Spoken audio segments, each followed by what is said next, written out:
All right, guys, what's up? What's up, guys? It's me, Daniel, with VintageMagic.com. Welcome back to another video.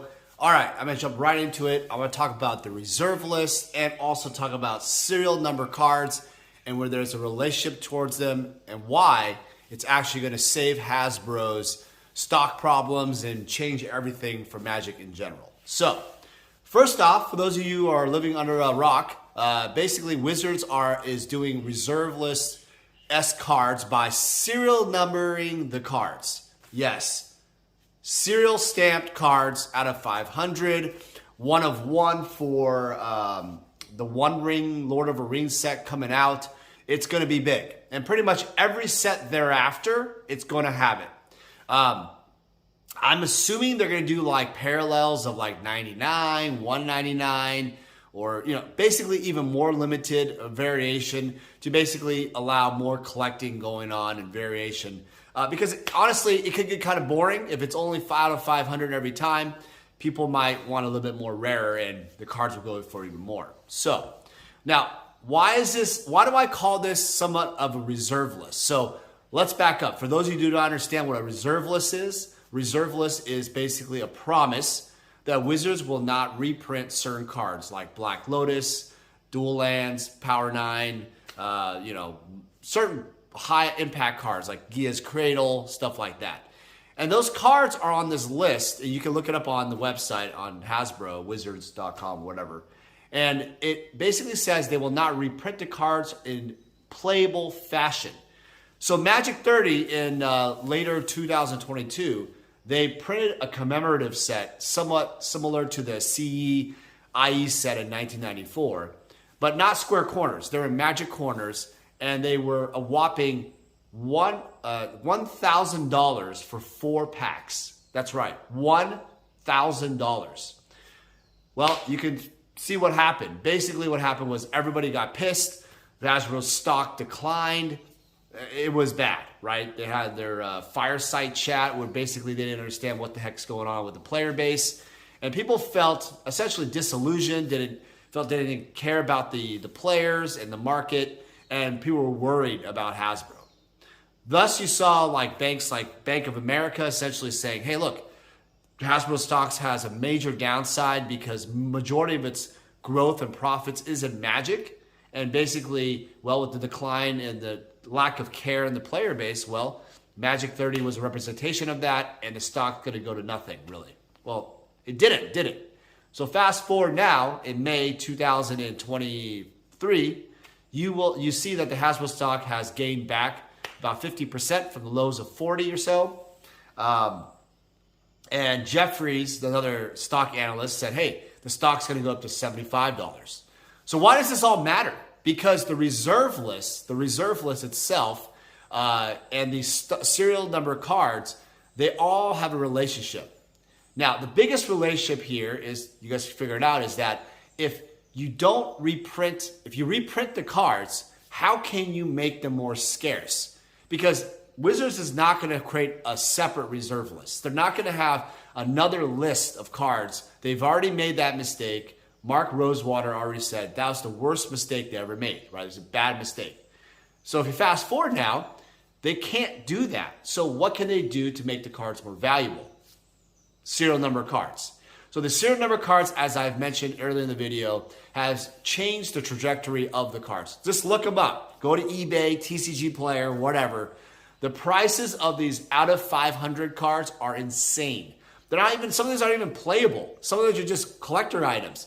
And people are buying not one, but two, but three. I've seen people have 10 of each, or as many as they can get. And this hoarding factor that has been happening in Magic for years, by the way. People have collected Birds of Paradise, pet cards. It doesn't matter what it is, right? People do this in Magic quite a bit. This will be naturally forcing the rarity even further because the collectors are going to want multiples of the cards they love. And this will put a price squeeze on the cards, make it more valuable. So certain cards that you think that are not really valuable will become even more valuable because if someone wants to make a set of these cards, serial number cards, they're going to have to pay the price that's listed online, auction if it ever comes up. And if it doesn't ever come up, it's on a buy now or a Facebook group for a large amount of money, you have to buy it. So in a way, it's actually more scarce than a reserve list by this way. Because if it's out of 500, that essentially makes the cards less rare and more rare than alpha, the rares. Alpha rares are about 1,000 rares of the Alpha Black Lotus. Now, obviously, Black Lotus Alpha 1993, first edition, obviously more popularity, going to be worth more, overall. But is that really true? Because look at sports cards. Once you start doing one-of-ones, like the Lord of the Rings One Ring, for example, offer was made for like $300,000 online by a reputable dealer. And people have offered more than $500,000 on with trade and other Bitcoin, crypto assets. It's going to be a possible $1 million card on a card that really is just, you can play it if you want, and get a non-serialized number card. And so they figured that out, that players were barking about, well, the cards are too expensive. We can't afford serial number cards. Well, enter the non-serialized cards. You can play with the One Ring card, but you will not have it say one of one and more shiny stuff. So what makes that so special? Why are people buying serial number cards? That asks the question, why would we even do that? Well, I figured it out. I think it's just the ego in all of us. It's the ego, right? I'm not familiar with Freudian's ego and the id that well, but I will say that in Magic world, why do you buy foil cards? Why do you just buy the regular ones? Why do you buy signed cards? Why do you alter the cards? Why do you have them all foiled? Why do you have them all serial numbered? Well, that's because people in Magic love to drive that ego. It's a sense of pride, a collecting, a sense of like memory, right? A sense of, hey, I have a cooler, more valuable deck than you. It could be that, right? It could be anything you want.